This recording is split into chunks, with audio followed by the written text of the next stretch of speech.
अस्सलाम वालेकुम दोस्तों। मैं हूं आपकी होस्ट और दोस्त आयशा नूर और आप सबको वेलकम बैक कहती हूं अपने उर्दू नॉवेल्स रीडिंग चैनल पर। आज हम लोग कंटिन्यू करने वाले हैं निम्रा अहमद का नॉवल पारस। लेकिन आज के एपिसोड से पहले एक छोटा सा रिमाइंडर कि अगर अभी तक आप लोगों ने मेरे चैनल को सब्सक्राइब नहीं किया तो please do subscribe to my channel, क्योंकि इसी तरह आपको फ्यूचर में भी मेरे वीडियोज़ की अपडेट्स मिलती रहेंगी। तो आइए शुरू करते हैं आज की last episode of Paras. Driver Shakeel और फिरोजा को होटल छोड़कर वापस आ चुका था जब वो अपने घर की सीढ़ियां उतरती दिखाई दी। स्याह साड़ी और सीधी मांग निकालकर जूड़े में बंधे बाल, कानों में सिल्वर की बालियां, गर्दन में हीरो का नाजुक हार, वो ऊंची हील से पुरअतमाद कदम उठाती लंबी गर्दन तने कार में आकर बैठी। Royal hotel ma'am? ड्राइवर ने कंफर्म करने को पूछा।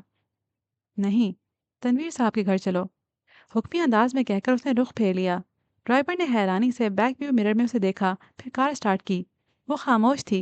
सारा रास्ता खामोश ही रही। तनवीर साहब का घर भी आबादी से अलग थलग एक सब्ज पहाड़ी के पुरपेश रास्तों के अंदर वाक़ था। ये वही घर था जहाँ चंद रोज़ कबल अफजल बाबा ने आकर शकील के अज़ाइम की खबर दी थी। आज उनका बरामदा खाली था। मैं 10 मिनट में आ रही हूँ। कार रुकते हुए तेजी से निकली और उसी तेजी से अंदर दाखिल हुई, बिना रुके बिना ठटके। उसके अंदाज में मानूसियत थी, जैसे वो अक्सर यहाँ यूं ही बेधड़क दाखिल हो जाती हो। अलबत्ता उसकी आंखों में जारियत थी, दबा दबा गुस्सा था। वो जैसे उनको कन्फ्रंट करने आई थी। वो स्टडी में आर्म चेयर पर बैठी कोई किताब पढ़ रहे थे। उनकी दरवाजे की सिमत पुश थी। जब वो अंदर दाखिल हुए, चंद लम्हे चौखट में खड़े होकर उबलते गुस्से पर काबू पाया, फिर तेज आवाज में बोली, आप जानते थे वो मेरा फाइनेंशियल एडवाइजर फैजान है, मगर आपने मुझे नहीं बताया। उन्होंने जवाब नहीं दिया, जैसे सुना ही ना हो। आपको मालूम था कि वो फैजी है, मगर सबकी तरह आपने भी मुझसे छुपाया। ये मत कहिएगा कि आपको इल्म नहीं था। मैं मान ही नहीं सकती कि वो 1 महीना मेरे साथ मेरे इर्द गिर्द रहा हो और आप जानते ना हो कि वो कौन है। उन्होंने हनूज खामोशी बरकरार रखी, जैसे उस वक्त उस किताब से ज्यादा अहम कुछ ना हो। पारस का गुस्सा तेज होने लगा। मैं कुछ पूछ रही हूँ, आपने मुझे क्यों नहीं बताया कि वो फायज दरअसल आपका भाई है, रिजवान? वो ऊंची आवाज में बोली तो आराम चेयर पर बैठे रिजवान हयात ने किताब बंद की, ऐनक उतारी और कुर्सी का रुख पारस की जाने मोड़ा। फिर उसे देखते हुए धीमे से मुस्कुराए। क्या इन 7 माह में तुम ये समझती रही कि मैं फैजी का इम्तिहान ले रहा हूँ पारस? हम्म। उन्होंने नफी में जुम सर को जुम्बिश थी। मैं तुम्हारा इम्तिहान ले रहा था पारस। पारस के चेहरे पर शौक उभरा, बेयकीनी, धोखा दिए जाने का एहसास। उसने बेख्तियार चौखट को हाथ से थामा। मेरा मेरा इम्तिहान? वह बिना पलक झपके उनको देख रही थी। मगर आपने कहा था कि आप ये सब इसलिए कर रहे हैं कि वो रुक गई। अधूरी बातें समझ आने लगी थीं। उसकी आंखों में उतरी बेयकीनी सदमे में बदलने लगी। फैजान, फैजान यहाँ क्यों आया है रिजवान? वो अपनी जगह से उठे और छोटे छोटे कदम उठाते उसके ऐन सामने आ खड़े हुए। स्टडी में सिर्फ एक बत्ती और एक टेबल लैंप की रोशनी फैली थी। उन दोनों के चेहरे उसी रोशनी में आधे तारीक आधे रोशन थे। वो तुम्हारी जान लेने आया है। पारस की आंखों की पुतलियां बेयकीनी से फैल गईं। मैं जानती थी वो किसी की भी जान ले सकता है। मैंने उस रात भी आपसे यही कहा था। उसके लबों से निकले अल्फाज टूटकर फिजा में बिखरते गए। हर हर्फ के साथ रंग थे, सूती कौसे कजा और रंगीन कमान धीरे धीरे स्टडी की हर बत्ती पे छाने लगी। ब्लैक एंड वाइट स्टडी में रंग भरने लगे। गहरे से हल्के तक का सफर और हल्के से गहरे तक की मुसाफत सब आपस में गड़मड़ होने लगे। यहाँ तक कि हाल माजी बन गया और माजी हाल में तब्दील होता गया। वो दोपहर सफ़ेद थी, सरमा की मरी की पहली सफ़ेद दोपहर। उसे याद नहीं था कि इससे कबल उस सरमा बर्फ़ पड़ी थी कि नहीं, मगर उसे इतना यकीन था कि उससे ज़्यादा हसीन बर्फ़ मलके कौसार में कभी नहीं पड़ी होगी। वो होटल के रेस्टोरेंट के बाहर ओपन एयर कैफ़े में एक कुर्सी पर बैठी थी। उसकी आंखें दूर दिखाई देते सफ़ेद पहाड़ों पर जमी थीं। एक रात की बर्फबारी ने उनको बूढ़ा कर दिया था। उसने सोचा और लबों में मुस्कुराहट बिखर गई। खुले बाल शानों पर डाले वो बहुत वकार से एक बाजू कुर्सी के हत्थे पर जमाए बैठी थी।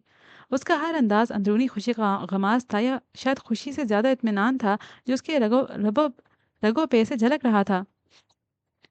मिसेस रिजवान? बावर्दी वेटर उसके करीब आकर झुका। वो जरा सा चौंकी, फिर रस्मी से मुस्कुराई और इस्तफसार से अबरू उठाए। आपकी एक कॉल है। साथ ही कॉर्डलेस फोन उसकी जाने बढ़ाया। रिजवान है? वो फारिग हो गए? फोन पकड़ते हुए उसने गर्दन ऊंची करके दूर नजर आते एडमिन ब्लॉक को देखा, जहां रिजवान मीटिंग में मसरूफ थे। नहीं, कोई खातून है। वो हल्का सा चौंकी। फिर अचंभे से हेलो कहते हुए फ़ोन कान से लगाया। वेटर झुककर कॉर्निश पे जा लाता रुखसत हो गया। पारस मैडम, कोई औरत तेज़ लहजे में तंज़िया बोली थी। जी फरमाएं। मुझे पहचाना तुमने? नहीं सॉरी, मैं बल्कि तुम मुझे पहचान भी कैसे सकती हो? मुझे तो अपनी दानिश में तुमने मक्खन से बाल की तरह भाई जी की ज़िंदगी से निकाल बाहर किया है। बहुत महारत से तुमने पत्ते खेले और बिलाखिर तुम जीत गईं। अपनी फ़तह का जश्न कैसे मना रही हो फिर? जी? क्या मतलब? वो हद तक सुन रही थी। ज़हन जैसे समझ नहीं पा रहा था कि उसके साथ क्या हो रहा है। मैं सवेरा असजद हूँ, रिज़वान हयात की बहन। मगर तुम मुझे कैसे जान सकती हो? भाई जी को कभी तुमने इजाज़त जो नहीं दी कि वो तुम्हें हमसे मिलवाते। वो ज़हर उगल रही थी और पारस वो ज़हर ना चाहते हुए भी अंदर उतारने पर मजबूर थी। और अब वही ज़हर उसको नीला कर रहा था। मिसेस असजद, आपको कोई गलत फहमी। मेरी बात मत काटो। मेरी बात काटने की हिम्मत आज तक भाई जी को भी नहीं हुई। तो तुम कौन हो? वो हलक के बल चिल्लाई थी। 2 टके की नौकरानी, जिसको उसकी माँ ने होटल के एवज बेच दिया। तुम कौन हो? क्या औकात है तुम्हारी? हमारे भाई को हमसे छीन लिया, होटल छीन लिया, अब और कितना छीनना चाहती हो? तुम्हारी वजह से, तुम्हारी वजह से आज भाई जी ने मुझसे ऐसे बात की जैसे मैं उनकी कोई दुश्मन हूँ। वो बुलंद आवाज से रो रही थी। पारा सदमे से गंग रह गई थी। उसे पता ही नहीं चला कि कब एहसासे तौहीन ने उसके गाल दहकाए, कब आंखों को बहाया और कब पानी के दाने गर्दन तक लटका दिए। तुम हर चीज़ की ज़िम्मेदार हो। मैं नहीं जानती कि तुमने उनको कैसे मजबूर किया कि वो हमारी शक्ल देखने से भी जाएँ। वो भाई जो हम पे जान छिड़कता था, आज इतनी सी ख्वाहिश में भड़क उठा जब मैंने कहा कि मरी वाला होटल अर्शद को सँभालने दे। तुमने उनको हमारे खिलाफ भड़काकर हमसे इतना दूर ला खड़ा किया है कि आज आज वो मुझ पे गुस्सा हुए। जो कभी नहीं हुआ वो आज हुआ और उसकी वजह तुम हो, सिर्फ़ और सिर्फ़ तुम। वो गुस्से से चिल्लाती अब हाँफने लगी थी। दम बखुद बेआवाज आंसू बहाती पारस पल भर में 2.5 माह पहले की पारो बन गई थी। डरी सहमी बुज़दिल पारो। उसका दिमाग हर जवाब हर दलील से खाली हो गया था। उसका तो सारा दिल ही खाली हो गया था। मुझे नहीं मालूम कि होटल तुम्हारे नाम करने वाली बात उन्होंने मुझसे जान छुड़ाने के लिए की है या वाकई तुम्हारे जादू ने उनको अंधा कर दिया है। मगर मैं तुम्हें एक बात बताए दे रही हूँ पारस, या जो भी नाम है तुम्हारा। वो अब रो नहीं रही थी, खतरनाक लहजे में वार्न कर रही थी। पारस के जिस्म पे चूंटियां रेंगने लगी। यह शायद वो बिच्छू थे जो डंक मार मार कर उसे नीला कर रहे थे। मेरे शोहर को ये होटल चाहिए और मैं अपनी बात बदलने वालों में से नहीं हूँ। मेरी जिद है अब ये होटल, मुझे ये चाहिए। और तुम, हाँ तुम, मजबूर करोगी भाई जी को ये करने पर। और अगर तुमने ऐसा ना किया तो याद रखना, मैं तुम्हारे साथ वो करूंगी कि तुम्हारी 7 नस्लें पनाह मांगेंगी। बल्कि नस्ल तो तब चलेगी जब भाई जी तुम्हारे साथ होंगे। और उनको मैं तुम्हारे साथ रहने नहीं दूंगी, किसी कीमत पर नहीं पारस मैडम। तुम मुझे अभी जानती नहीं हो। निदा, उनकी जवानी की मोहब्बत जब मेरे सामने न टिक सकी, तुम तो फिर बुढ़ापे की बेवकूफ़ी हो। वो गुस्से में तेज-तेज बोल रही थी। वो तुमसे ऐसे दूर होंगे कि तुम उनकी शक्ल देखने को भी तरसोगी।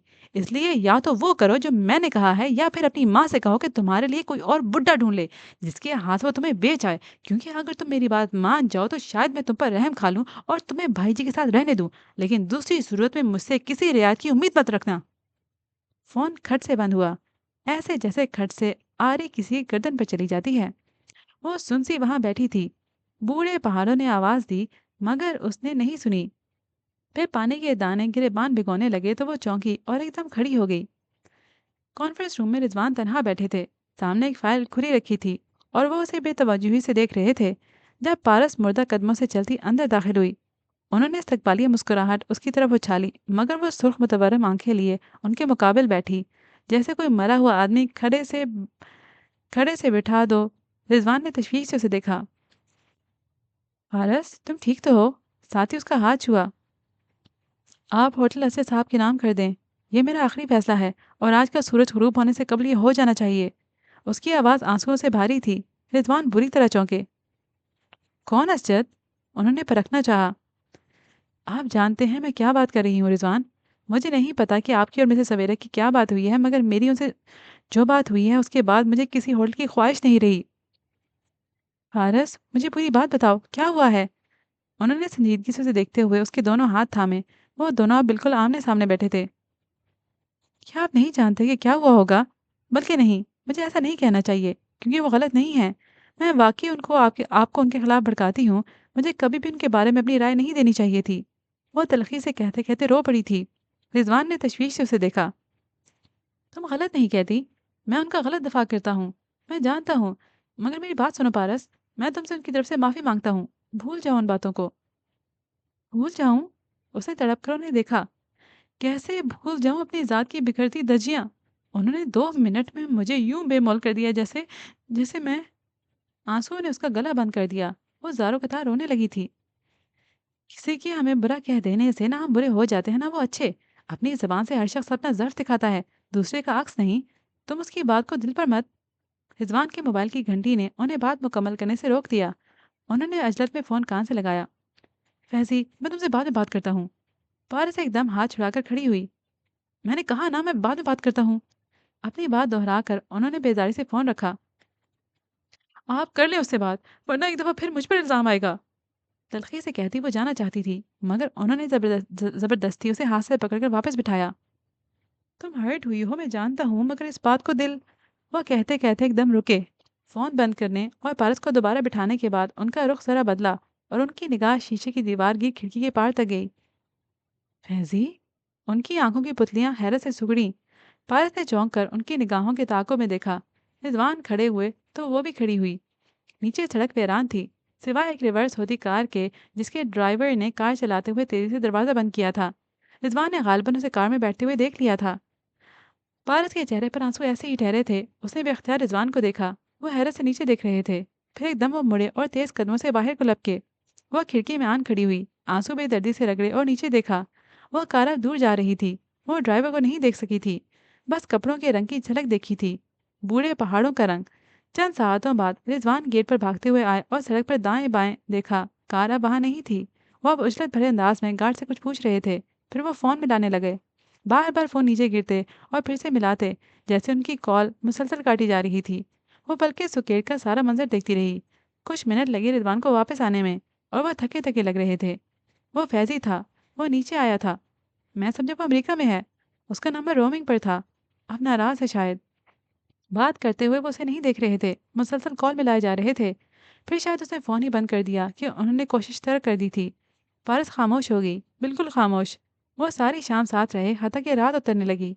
रिज़वान उस दौरान हर 10 मिनट के वक्फे से फैज़ी का मोबाइल ट्राई करते, फिर मायूसी से सर हिलाकर फ़ोन रख देते। पारस ने उनसे कोई बात नहीं की। वो चुप रही। वापसी पर वो घर उतरने के बजाय पार्क की सीढ़ियों के पास उतर गए। ज़ीनों पर बर्फ़ जमी थी। रिज़वान ने अपनी हुड वाली जैकेट पहन ली थी और उसने अपना ओवरकोट हल्की-हल्की बर्फ़ फिर से गिरने लगी थी। सर्दी है, घर चलें? वो बिलाआखिर बोली तो बस इतना। उन्होंने नहीं सुना, ऊपर चढ़ते रहे। वो मुझसे नाराज़ है, मुझे उसकी बात सुननी चाहिए थी। वो खुद से कह रहे थे। सही। उसने गहरी सांस ली। फैज़ान के खिलाफ कदूरत मज़ीद बढ़ी। वो फ़ोन क्यों नहीं उठा रहा? तनवीर, ख्वाजा साहब, उसके दोस्त सबसे पूछ लिया मगर किसी को नहीं मालूम कि वो इधर है। वो बिना बताए आया है। इस जगह के रास्ते भी नहीं जानता। रैश ड्राइव करता है। मैं उससे कैसे राब्ता करूँ? वो अब भी उससे बात नहीं कर रहे थे। तेज़ हवा के झोंके से हुड गिर कर उनकी गर्दन की पुष्ट पर आ गया था। आपको यकीन है कि वो वही था? मैंने उसे उँगली पकड़कर चलना सिखाया है। क्या मैं ही नहीं जानूँगा कि वो वही था या नहीं? वो खफ़ा हुए। पारस ने हल्के से शाने अचकाए। वो दोनों ऊपर पार्क में पहुँच चुके थे।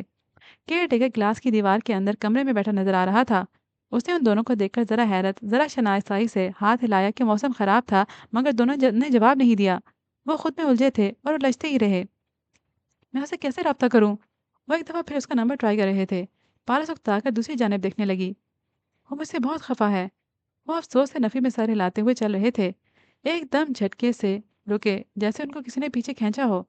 पारस के लबों से दबी-दबी चीख निकली। रिज़वान की हुड बाड़ की नोकीली सुराख से उलझी थी और कदम आगे बढ़ाने के बायस वो चिर गई थी। शुक्र कि वो बर्वक़्त संभल गए थे। पारस ने जल्दी से उनकी हुड सुलाख की नोक से छुड़ाई। वो दरमियान से यूँ फटी थी कि सुराख हो गया था। "आपको चोट तो नहीं आई?" "पता नहीं।" वो फिर से उलझे हुए आगे बढ़ने लगे। पारस के अब्रू तन गए, आँखों में गुस्सा फिर उद आया। "आप उसकी परवाह क्यों कर रहे हैं जो आपकी नहीं करता?" "वो मेरा भाई है।" उन्होंने नागवारी से उसे देखा। "मैं आपको उसके खिलाफ नहीं कर रही, मगर आप इतने परेशान क्यों हैं जैसे वो कोई छोटा-सा बच्चा हो जो यूँ गुम जाएगा?" वो गुस्से में हाथ हिलाकर तेज़-तेज़ बोल रही थी। "सब ठीक है सर?" केयरटेकर उनकी हुड के उड़ने का मंज़र देखकर भागा चला आया, मगर पारस ने हाथ झुलाकर उसको जाने का इशारा किया। "मुझे उसकी फ़िक्र है पारस।" "और मैं किधर हूँ?" सवेरा ठीक कह रही थी। वो दोनों आपको मुझसे छीन सकते हैं और आज मैंने देख भी लिया कि उन दोनों की नाराज़गी में इतनी ताकत है कि वो मुझे आपसे दूर कर सकें। रिज़वान ने सुना नहीं, वो फिर से नंबर मिलाने लगे। कान पे लगाते ही उनके चेहरे पर उम्मीद जागी। घंटी जा रही थी, वो बेताब सुनते रहे। पारस भी रुक उनको बगौर देखने लगी। वो जो भी कहेगा, उसका ट्रांसक्रिप्शन उसे रिज़वान के चेहरे पे नज़र आ जाना था। मगर अभी उसे कुछ कहा भी नहीं था, फ़ोन भी नहीं उठाया था कि रिज़वान की आँखें बेयकीनी से भर गईं। वो सीढ़ियों के दहाने पर खड़े थे और यहाँ से पूरी सड़क दिखाई देती थी। वो सफ़ेद सड़क की उस तरफ एक सफ़ेद कार खड़ी थी। वहाँ कोई कार से टेक लगाए सर झुकाए खड़ा था। बर्फ़ के गाले गिर रहे थे। हवा तेज़ हो रही थी। पारस ने सवालिया नज़रों से रिज़वान को देखा। उसी पल वो तेज़ी से हेलो बोले। क्यों फ़ोन कर रहे हैं आप मुझे? मैं कौन हूँ आपका? पारस ने नहीं सुना मगर फैज़ी कह रहा था। फैज़ी, तुम इधर आए हो? मुझे नहीं पता था बेटे, तुम। मैं कहाँ हूँ उससे फ़र्क नहीं पड़ता। मैं कौन हूँ उससे भी नहीं, क्योंकि मैं आपका कुछ नहीं लगता। मुझे आज आपा की सारी बातें सच्ची मालूम हो रही हैं। वो ठीक थी। आपने उस घटिया औरत की वज़ह से हमें भुला दिया है। आज उसकी वज़ह से अपने दरवाज़े पर आए खड़े भाई को आपने धुतकारा है। फैज़ी, मेरी बात सुनो, मैं तुम्हारा भाई हूँ। सारी ज़िंदगी तुम्हारे सर पर साई की तरह रहा हूँ। वो बेयकीनी से कुछ बोलने की सही कर रहे थे। तो ना रहते, बेशक तब ना रहते, मगर अब यूँ ना करते। आपने मुझे अकेला छोड़ दिया है। अब आज से आप मेरे कुछ नहीं लगते। आप और मैं एक-दूसरे के लिए मर गए हैं। मैंने सुना था शादी के बाद लोग बदल जाते हैं, मगर इतने बदल जाते हैं ये नहीं जानता था। भाई जी, आप मुझे फ़ोन मत कीजिएगा और अगर मैं मर जाऊँ तो मेरे जनाज़े पर भी ना आइएगा, क्योंकि मैं जितना अकेला आज हुआ हूँ, पहले कभी नहीं हुआ। सुना आपने? मेरे जनाज़े पर भी मत आइएगा। साथ ही फैजान ने कार की खिड़की पर जोर से मुक्का मारा। वह गुस्से में ऐसे ही किया करता था। छनाके की जरा सी आवाज तेज हवाओं के शोर में दब गई थी। रिजवान ने वो सुना भी था और देखा भी। पारस सिर्फ रिजवान को देख रही थी। फैजी, तुम ऐसा नहीं कर सकते। वो बिल्कुल बेयकीन थे। मेरा नाम भी मत लें। मुझे आज आपसे नफ़रत महसूस हुई है भाई जी। आप भी वही जवान बीवी के गुलाम मर्द निकले। कम से कम आपको जो इमेज मैंने ज़हन में बना रखा था वो ऐसा नहीं था। उसने दरवाज़ा खोला। शीशे के चंद टुकड़े सड़क पर गिरे। चंद अंदर। वो परवाह किए बिना बैठा और कार स्टार्ट की। वो नहीं जानता था कि वो किस सड़क पर है। वो दोपहर से होटल के इतराफ की सड़कों पर फिर रहा था। वो नहीं जानता था कि रिजवान का घर यहीं है और ये तो हरगिज़ नहीं कि उस ऊंचे पार्क से इतराफ की चारों सड़कें दिखाई देती हैं। फैज़ान, सुनो, मेरी बात सुनो। फ़ोन बंद हो चुका था। वो एकदम सीढ़ियों की जानिब लपके, पारस उनके पीछे भागी। रिज़वान, आराम से, बर्फ़ है। मगर वो तेज़-तेज़ बदहवास से ज़ीने उतरने लगे। बर्फ़ स्लिपरी थी और तीसरे ज़ीने पर उसके फिसलन ने रिज़वान का पाँव लड़खड़ा दिया। वह एकदम फिसले और फिर लड़खने लगे। सफ़ेद कार अब सड़क का मोड़ काटकर दूर जा चुकी थी। वो चीखती हुई उनके पीछे भागी। ऊपर से केयर टेकर भी उन्हें पुकारता दौड़ता चला आ रहा था। रिज़वान सीढ़ियों के दहाने पर जा गिरे। खून की बूंदें उनके सर से निकलीं और इर्द-गिर्द तालाब बनाने लगीं। उसने बदहवासी से चिल्लाते हुए उनका सर अपने हाथों पर उठाया। वो खून में नहा रहे थे, मगर उनकी आंखों में वही बेयकीनी थी। कैसे ऐसे नहीं कर सकता? वो अब भी वहीं थे। मैं गाड़ी का इंतज़ाम करता हूँ। केयर टेकर वापस ऊपर को भागा। पारस को सिर्फ लफ्ज़ गाड़ी समझ आया। मैं पापा को बुलाती हूँ। रिज़वान, आपको कुछ नहीं होगा। मैं। वो उसी बदहवासी से सामने घर की सिम दौड़ी। अफजल बाबा चंद मिनट बाद उनको अस्पताल ले जा रहे थे। पारस ने अपना कोट उतार कर रिजवान के जख्म पर रख दिया था, मगर खून बह जा रहा था। उनका सर फटा था और उससे आगे वो सोचना नहीं चाहती थी। रिजवान, आंखें खोलें, मुझसे बात करें। वो रोते हुए बार बार उनको पुकार रही थी। वो होश खो रहे थे, मगर उन्हें भरती डूबती सांसों में यही एक फिक्र उनके लबों पर था। फैजी से कहना मेरे जनाजे पर आ जाए। बाबा, जल्दी चलाओ, तेज। वो बिल्कुल बदहवास हो चुकी थी। घबराहट, बौखलाहट, डर। उसने अस्पताल पहुंचते ही तनवीर साहब को फ़ोन किया और वो फ़ौरन भागे चले आए। रिजवान को आईसीयू में ले जाया गया था। अस्पताल उनकी होटल से ज़रा दूर था, इसलिए पहुंचने में देर लगी। आधे रास्ते बाद ही रिजवान बेहोश हो गए थे। अफजल बाबा और पारस वहीं बाहर बैठ गए। पापा परेशान थे और वो शॉक थी। बस बेंच पे बैठी रही, जैसे होशो हवास खो दिए हों। लुटी पुटी सी पारस। तनवीर साहब के आने से कदरे ढारिस मिली। वो उनको देखकर रोने लगी। रिज़वान ठीक तो हो जाएँगे ना? वो बार-बार उनसे पूछती, वो कोई जवाब न दे पाते। अफ़ज़ल बाबा को उन्होंने घर भेज दिया ताकि वो जाकर फ़िरोज़ा माई को बता दें और ले आएँ। इसी अवस्था में रिज़वान को बिलाख़िर होश आया। वो मज़ीद सब्र नहीं कर सकती थी। बुलाने पर अंदर चली आई। उनका सर पट्टियों में जकड़ा था, बायाँ बाजू फ्रैक्चर हुआ था, कमर पर शदीद चोटें आई थीं। डॉक्टर ने कहा था कि उनको कमर के ऑपरेशन की ज़रूरत है, जिसके लिए उन्हें बाहर ले जाना होगा। फ़िलवक़्त वो खैरियत से थे, ख़ामोश थे और कुछ सोच रहे थे। मैं बहुत डर गई थी। उनको अपनी जानिब देखते पाकर उसके आंसू फिर से गिरने लगे। फैज़ान ने कहा था कि वो मेरे जनाज़े पर नहीं आएगा। उनके होंठों से निकलने वाले पहले अल्फ़ाज़ ये थे। पारस को जैसे सदमा लगा। आपको अब भी उसका ख़्याल है? रिज़वान वो आपको छोड़कर जा चुका है। आप मत सोचें उसके बारे में। वो फैज़ी था, वहाँ सड़क पर। उसने मुझे नहीं देखा। वो रुक-रुक कर बोल रहे थे, छत को देखते हुए जैसे वो वहाँ थी ही नहीं। मैं उसे रोकने जा रहा था। उसने मुझे नहीं देखा। अगर वो वही था तो आपकी उस हालत का वही ज़िम्मेदार है। अगर आपको कुछ हो जाता तो मैं उसे जान से मार देती। वो फट पड़ी थी। पारस? उन्होंने थकी-थकी निगाहों से उसे देखा। वो उनके बिस्तर की तरह करीब आई। क्या तुम मेरी एक बात मानोगी? जी बताएँ। उसने आंसू रगड़े। तनवीर को अंदर भेज दो और फिर वो जैसे कहे वैसे करना। मगर अच्छा। उसने ज़्यादा तरद्दुद नहीं किया। उनको अंदर भेजकर खुद बाहर आ गई। काफ़ी देर बाद तनवीर साहब बाहर निकले। क्या हुआ? उनको देखते ही उठ खड़ी हुई। वो बहुत संजीदा लग रहे थे। रिज़वान भाई की जान को खतरा है। मगर अभी तो डॉक्टर कह रहा था कि वो स्टेबल हैं। उसे हैरत का झटका लगा। हुँ। उस चोट से नहीं बल्कि सवेरा और असजद से। क्या मतलब? सवेरा और असजद कुछ दिन तक पाकिस्तान आ रहे हैं और उनके इरादे दुरुस्त नहीं हैं। उन्होंने रिज़वान भाई के पुराने वकील से भी राब्ता किया है। वो साज़-बाज़ करना चाहते हैं। उनके अंदाज़ से लगता है जैसे वो रिज़वान भाई की मौत की जल्द तवक्को कर रहे हैं। इन हालात में उनके लिए रिज़वान भाई को मारना और भी आसान होगा। मैं मैं होटल उनके नाम कर दूँगी। प्लीज़ उनसे हमारी जान छुड़ा दें। वो फिर से रोने को आ गई। नहीं मिसेस पारस, आपको ये नहीं करना, बल्कि आपको वो करना है जो मैंने और रिज़वान भाई ने तय किया है। हमें कुछ अरसे के लिए रिज़वान भाई को इलाज के लिए बाहर भेजना है। तब तक हमें उनकी सेफ्टी के लिए ये ज़ाहिर करना है कि वो ज़रा देर को रुके। पारस बेकरार नज़रों से उनको देखती रही थी कि उनका इंतकाल हो चुका है। क्या? वो शिश्ते रह गई। मैं जानता हूँ कि हम उनकी सिक्योरिटी सख्त कर सकते हैं, उनके लिए और भी इक़दामात कर सकते हैं, मगर वजह सिर्फ़ ये नहीं है। रिज़वान भाई कुछ अरसे के लिए मंज़र-ए-आम से गायब होना चाहते हैं।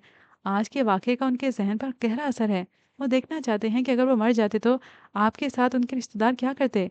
वो देखना चाहते हैं कि वो अपनी जायदाद किसके लिए छोड़कर जाएँ। वो ये भी देखना चाहते हैं कि उनके मरने के बाद कौन उनके लिए क्या करता है।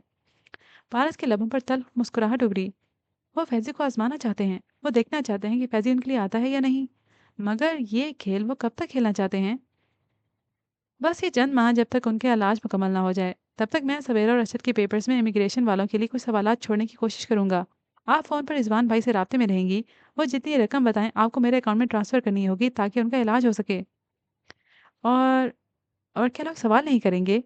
उसका ज़हन बिल्कुल माऊफ़ हो रहा था। वो वहीं बेंच पर ढह सी गई। आप या तो अपने शौहर की फ़िक्र कर लें या लोगों की मिसेस पारस। तनवीर साहब ने जज़्बात से आरी अंदाज में कहा। लाश का इंतज़ाम मैं करूँगा। ताबूत ताला बंद होगा। आप कहेंगी कि लाश की हालत ख़राब है, इसलिए वो पट्टियों में जकड़ी है। धुंधले शीशे से आधा चेहरा कोई नहीं पहचानेगा। आपने सबको कहना है कि वो सीढ़ियों से गिरे थे। अलबत्ता मैं अपने तौर पर फैज़ान को ये बताने की कोशिश करूँगा कि उनके सर की पिछली तरफ किसी नोकीली चीज़ का निशान था। वो क्यों? वो चौंकी। ताकि फैज़ान और सवेरा ये ख़्याल करें कि मैं उनका वफ़ादार हूँ और उनको रिज़वान भाई की सो कॉल्ड कत्ल की साज़िश से आगाह कर रहा हूँ। तो आप किसके वफ़ादार हैं? उसने गौर से उनका चेहरा देखा। मैं सिर्फ रिज़वान भाई का वफ़ादार हूँ। वो पहली बार ज़रा-सा मुस्कुराए। और ये सब कुछ उन्होंने मुझे खुद क्यों नहीं कहा? बहुत देर बाद वो बोली, क्योंकि आप बहस बहुत करती हैं। पारस ने तिलमिलाकर उन्हें देखा मगर ज़ब्त कर गई। क्या मैं एक दफ़ा उनसे मिल सकती हूँ? नहीं, उनको शिफ्ट किया जा रहा है। मुकम्मल राज़दारी के लिए ज़रूरी है कि आप ये फ़र्ज़ कर लें कि वो वाक़ई। उन्होंने फ़िक्रा अधूरा छोड़ दिया। उसी अस्थान में अफ़ज़ल बाबा आते दिखाई दिए, साथ में फ़िरोज़ा माई भी थी। क्या हुआ बड़े साहब को? वो सीढ़ियों से गिर गए थे। हम अस्पताल लाए। डॉक्टर्स ने बहुत कोशिश की मगर उनका दरअसल आधे रास्ते में ही इंतकाल हो गया था। तनवीर साहब बता रहे थे। वो जानती थी कि अगले चंद माह अब तनवीर साहब ही तमाम निशानात को मिटाने में लगे रहेंगे। वो बिल्कुल माऊफ ज़हन के साथ वापस आई थी। फिरोज़ा माई रो रही थी, बहुत ऊंची आवाज़ में, और उसे भी रुलाने की सही कर रही थी, मगर उसकी सुर्ख आंखें खुश्क थीं। वो अभी तक शुश्तर थी। घर से करीब वो उसी जगह उतरी जहाँ गुज़िश्ता रात वो सफ़ेद कार खड़ी थी। वहाँ बर्फ़ पर अभी शीशे के टुकड़े पड़े थे। उसने एक बड़ा टुकड़ा उठा लिया और अपने पर्स में उसी तरह महफूज कर लिया जैसे फैज़ान के लिए नफ़रत अंदर मुक़य्यद थी। बर्फ़ ने उसे ये करते हुए देखा मगर खामोश रही। बहुत अरसे बाद वो इस बेवा पे रोई जिसका शौहर मरा नहीं था, और जब वो रोई तो पिघल कर झरनों में बह गई। یہاں تک کہ پہاڑوں کا بڑھاپا ڈھل گیا اور جوانی پھر سے اپنے جوبن پر آ پہنچی۔ 7 رنگوں کی کمان نے روشنی کی رفتار سے اپنا سفر طے کیا، یہاں تک کہ وہ دو آدھے روشن اور آدھے تاریک چہروں کے ساتھ آن ٹھہری جو اس اسٹڈی روم میں آمنے سامنے کھڑے تھے۔ میں نے اس رات بھی کہا تھا اگر آپ کو کچھ ہو جاتا تو آپ کی موت کا ذمہ دار فیضان ہوتا۔ وقت نے ثابت کر دیا کہ میں ٹھیک تھی۔ کیا واقعی؟ انہوں نے ابرو اٹھائی۔ آپ اب بھی اس کی حمایت کرنا چاہتے ہیں؟ تو ٹھیک ہے، آپ آج دیکھیے گا، سویرا وہ تھی جو آپ کو مارنے آ رہی تھی، فیضی وہ ہے جو مجھے مارنے آیا ہے، دونوں میں کوئی فرق نہیں ہے۔ آج میں آپ کو دکھاؤں گی کہ فیضی کیا ہے۔ رضوان نے دھیرے سے شانوں کو اچکایا۔ میں تیار ہوں، تم جو کرنا چاہو کر سکتی ہو، میں تمہیں اتنا ہی مضبوط دیکھنا چاہتا ہوں اور وہ میں دیکھ رہا ہوں۔ آگے تم اپنے فیصلوں میں آزاد ہو۔ پارس نے گہری سانس لے کر خود کو جیسے کمپوز کیا اور مسکرائی۔ ٹھیک ہے، پھر میں پارٹی میں جا رہی ہوں اور مجھے معلوم ہے کہ وہاں فائز نہیں فیضان آیا ہوگا۔ آپ نے بھی مجھ سے چھپایا، حالانکہ سویرے کی آمد کا آپ نے تنویر صاحب سے سنتے ہی مجھے بتایا تھا، مگر فیضان کو آپ نے ہمیشہ پروٹیکٹ کیا۔ لیکن آج دیکھیے گا کہ میں اس کے بارے میں صحیح کہتی تھی، سارے بہن بھائی ایک جیسے ہوتے ہیں۔ کہہ کر وہ پلٹ گئی۔ رضوان مسکراتے ہوئے اس کو جاتے دیکھتا رہا۔ ہال کمرے کی سجاوٹ نہایت خوبصورتی سے کی گئی تھی، پھولوں کی مہک اور روشنیوں کی چکا چوند۔ عموماً اس پارٹی کے لیے دوسرے ہال مختص کیے جاتے تھے، مگر پارس کی آخری منٹ کی تبدیلی کا ایک حصہ پارٹی کی دعوت نامے کینسل کر کے اس چھوٹے ہال میں تمام ارینجمنٹ کروانا تھا، اور نشستیں بھی اتنی لگائی گئی تھیں جتنی کہ اس نے تاکید کی تھی۔ دو دو کرسیوں کی 4 میزیں، کسی کے نام نہیں لکھے تھے، پھر بھی فیروزہ مائی شکیل کے ہمراہ بیٹھی تھی اور سویرا تنہا۔ ایک میز پر تنویر صاحب اور فائز بیٹھے تھے، جبکہ آخری میز کی دونوں کرسیاں خالی تھیں۔ شکیل کافی دیر سے باہر تھا، ابھی واپس آیا تھا اور ساتھ ہی اس نے سویرا کو آنکھوں سے کچھ اشارہ کیا تھا جسے انہوں نے سمجھ کر سر ہلا دیا تھا۔ فائز نے کنکھیوں سے اس اشارے کو دیکھا تھا اور اس کے متعلق سوچا بھی تھا۔ فیروزہ مائی البتہ ٹکر ٹکر خالی ہال دیکھ رہی تھی۔ یہ ہے پارٹی؟ صرف ہم لوگ ہیں؟ باقی کوئی نہیں آیا؟ وہ آ گیا نا تمہارا رشتہ دار؟ شکیل نے تمسخر سے اندر آتے شجاع کی طرف اشارہ کیا جو ہال کا سناٹا دیکھ کر متعجب سے رہ گیا تھا۔ اسے سب کی توقع نہیں تھی۔ وہ پارس کی خالی میز کی طرف بڑھا تو اس پر ریزروڈ لکھا پا کر ٹھہر گیا، پھر سویرا کے ہمراہ خالی کرسی پر قدرے ہچکچاتے ہوئے بیٹھ گیا۔ کمرے میں خاموشی چھائی رہی، سب چپ تھے، ان کو انتظار تھا۔ کس کا؟ وہ جانتے تھے۔ کیوں؟ وہ جاننے کی کوشش کر رہے تھے۔ باریک ہیل کی ٹک ٹک نے فضا میں ارتعاش پیدا کیا۔ سیاہ ساڑی میں ملبوس پارس تنی ہوئی گردن کے ساتھ چلتی اندر آ رہی تھی۔ اس کے لبوں پر مسکراہٹ تھی، وہی مسکراہٹ جو گزرے 7 ماہ غائب رہی تھی۔ Good evening every one. اسے آتے دیکھ کر فائز اور تنویر صاحب کھڑے ہو گئے۔ وہ مسکرا کر سب کو مخاطب کر کے بولی اور اشارے سے فائز کو ساتھ آ کر کھڑے ہونے کو کہا۔ اس نے سر کو خم دیا اور پارس کی بائیں جانب آ کر کھڑا ہوا، البتہ اس کے چہرے پر اضطراب تھا۔ کیا ہونے جا رہا تھا وہ نہیں جانتا تھا۔ میرا خیال ہے سب مہمان آ چکے ہیں، اس لیے مجھے آپ سب کا تعارف کروا دینا چاہیے، وہ مسکرا کر کہہ رہی تھی۔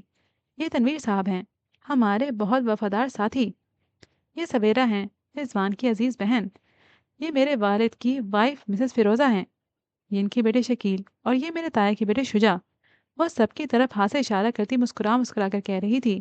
جواب میں کوئی اچھے اور کوئی برے منہ کے ساتھ سر کو خم دے کر تعارف قبول کرتا۔ آخر میں وہ فائز کی طرف گھومی، مسکرا کر اس کی آنکھوں میں دیکھا اور بآواز بلند بولی، اور یہ فیضان حیات ہیں، رضوان کے بھائی۔ مجھے خوشی ہے کہ آپ نے ہماری دعوت قبول کی فیضان۔ ایک ایک لفظ پر زور دے کر اس نے کہا۔ فیضان اس جذباتی کیفیت سے نکل چکا تھا جب وہ بوکھلایا گھبرا جاتا۔ پارس کے انداز و اعتبار سے اسے پہلے ہی کسی انہونی کی خبر دے چکے تھے، اس لیے وہ اندرونی جھٹکے اور شوق پہ قابو پا کر پھیکا سا مسکرایا۔ مجھے خوشی ہے کہ آپ نے مجھے بلایا پارس۔ اس کا لہجہ، نگاہیں سب مختلف تھا۔ اس کے سامنے کوئی سر جھکاتا مؤدب امپلائی نہیں بلکہ اس کے شوہر کا بھائی کھڑا تھا۔ یہ پارس کی امید سے کم رد عمل تھا، مگر وہ مایوس نہیں ہوئی۔ شکیل اور فیروزہ مائی بری طرح چونکے تھے، مگر کسی نے کچھ نہیں کہا۔ بہت دیر کر دی آپ نے آنے میں فیضان۔ میں تو ہمیشہ سے آپ کے قریب تھا، آپ نے پہچانے میں دیر کر دی۔ وہ بھی مسکرا رہا تھا، البتہ اس کی نگاہیں سخت پتھریلی تھیں۔ وہ جواب میں کچھ کہنا چاہتی تھی کہ موبائل بجنے لگا۔ اس نے بات لبوں پہ روک کر ہاتھ میں پکڑا موبائل دیکھا، کوئی غیر شناسا نمبر تھا۔ ہیلو؟ پارس نے فون کان سے لگایا۔ وہ رضوان کی آواز سننے کی توقع کر رہی تھی، مگر یہ کوئی نسوانی آواز تھی۔ مسز پارس، جلدی سے نیچے آئیں، ریسیپشن پہ کوئی عورت آئی ہے آپ سے ملنے۔ اس کے پاس ایک پیکٹ ہے جو اسے رضوان صاحب نے کسی زمانے میں دیا تھا، وہ یہی بتا رہی ہے۔ کسی کو وہ پیکٹ نہیں دے رہی، پلیز آپ نیچے آ جائیں۔ فون کٹ گیا، وہ ذرا سا الجھی۔ فیضان اسی طرح سے دیکھ رہا تھا۔ ایکسکیوز می، وہ سب کو دیکھ کر بولی اور باہر کی جانب بڑھی۔ فیضان نے آنکھیں سکیڑے اس کو جاتے دیکھا۔ پھر گردن موڑی تو شکیل کے لبوں پہ ذرا سی مسکان تھی۔ ساتھ ہی اس نے سویرا کو دیکھا اور سویرا نے اس کو۔ فیضان نے بغور ان دونوں کی نگاہوں کے تبادلے دیکھے اور پھر باہر جاتی پارس کو۔ وہ تیز قدموں سے چلتی باہر آئی۔ دو کوریڈورز مڑ کر وہ اس راہداری میں گئی جہاں لفٹ تھی۔ لفٹ کے باہر سگنل بتا رہا تھا کہ وہ اسی فلور پہ ہے۔ پارس نے موبائل پہ رضوان کا نمبر ملایا اور لفٹ کے دروازے کا بٹن دبایا۔ "س" کی آواز کے ساتھ دونوں دروازے کھلے۔ پارس کو اپنے پیچھے دوڑتے قدموں کی آواز آئی اور سامنے نیم روشن لفٹ۔ اس نے موبائل کان سے لگاتے ہوئے اندر قدم رکھا۔ اس کا پاؤں ابھی زمین پہ پڑا ہی نہیں تھا کہ کسی نے اس کا بازو دبوچ کر اس کو پیچھے کھینچا۔ اس کے لبوں سے دبی دبی سی کراہ نکلی اور لڑکھڑا کر کوریڈور کی دیوار سے ٹکرائی اور گرتی چلی گئی۔ اس کا سر گول گول گھوم رہا تھا۔ موبائل زمین پہ جا گرا تھا۔ وہ مشکل اپنے چکراتے سر کو سنبھالتے اس نے آنکھیں اٹھائیں۔ سامنے فیضان کھڑا سختی سے لب بھینچے اسے دیکھ رہا تھا اور لفٹ کا دروازہ ہنوز کھلا تھا۔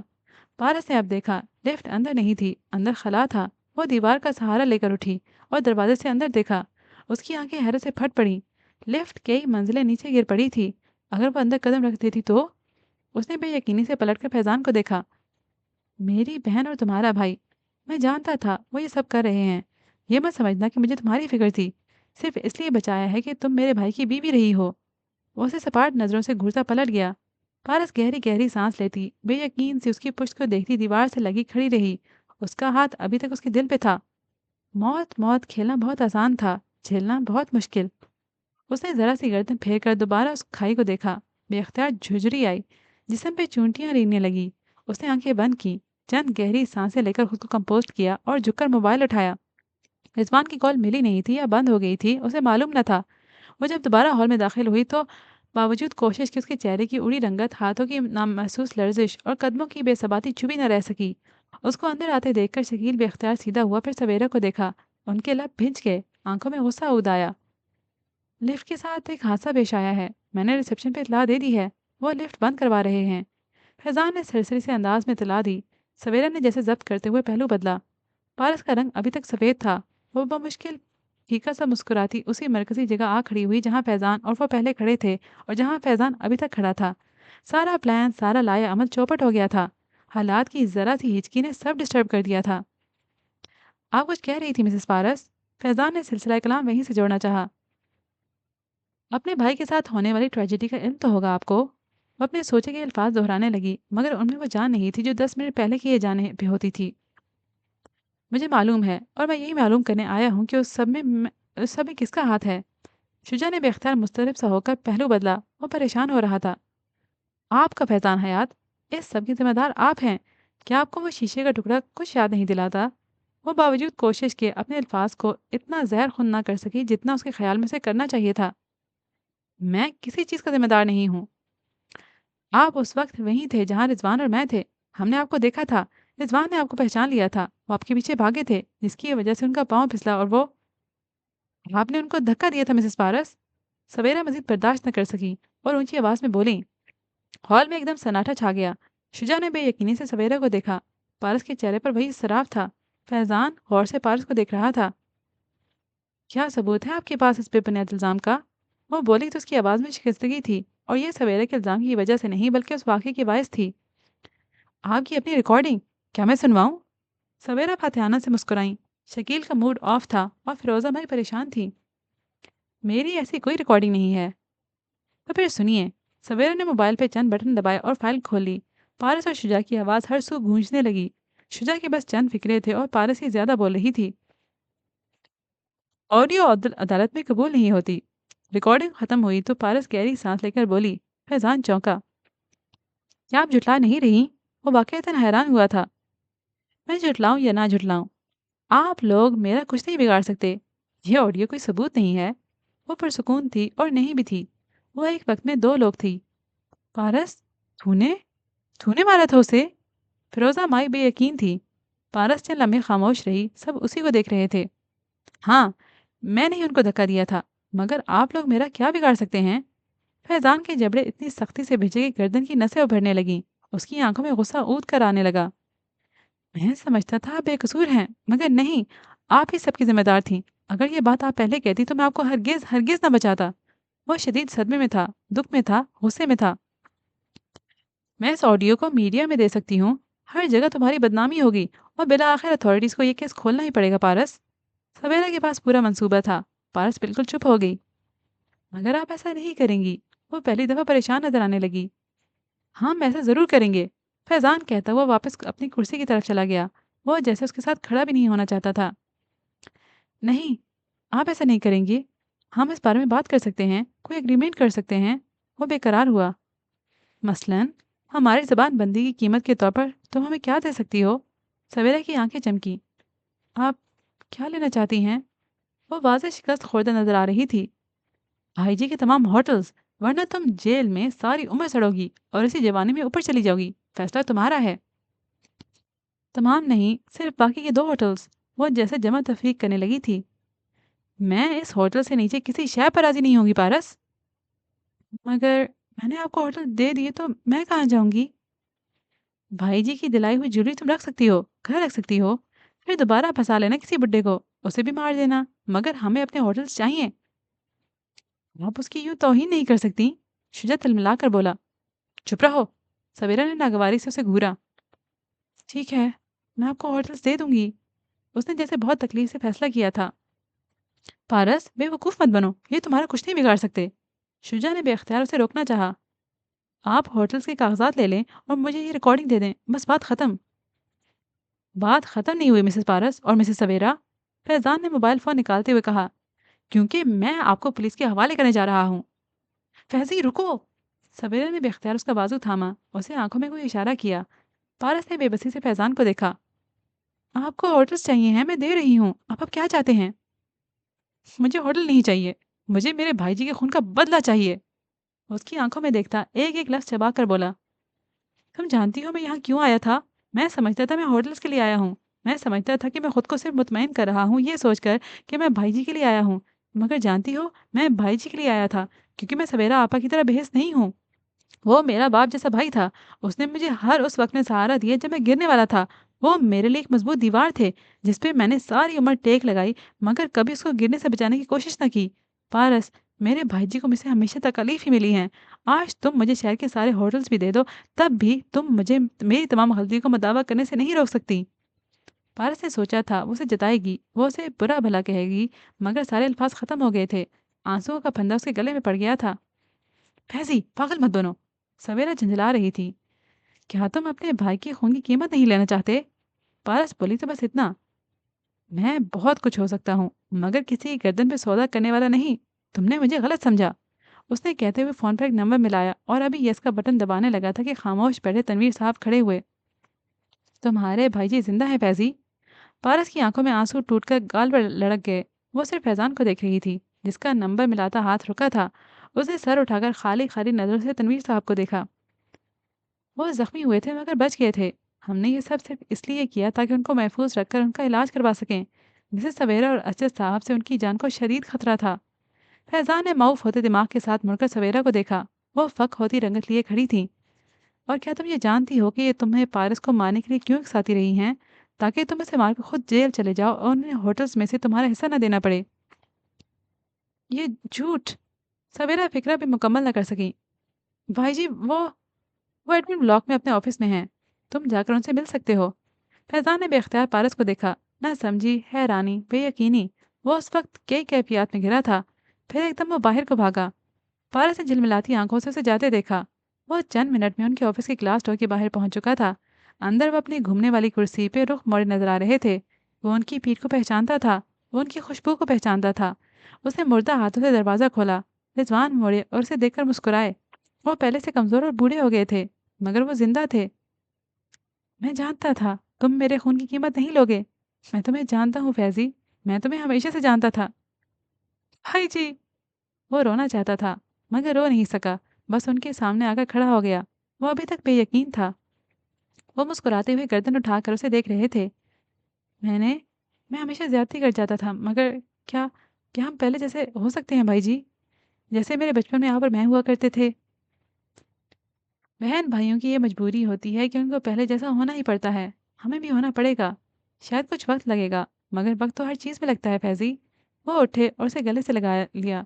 वो उनकी कमर पर हाथ रखने के लिए हाथ भी ना उठा सका। अभी उनके करीब आने, उनका एतमाद बहाल करने के लिए उसे बहुत सा वक़्त चाहिए था। हॉल कमरे में वो अकेली थी। सिवाय शुजा के सब जा चुके थे। तनवीर साहब शकील को वहाँ से ले गए थे।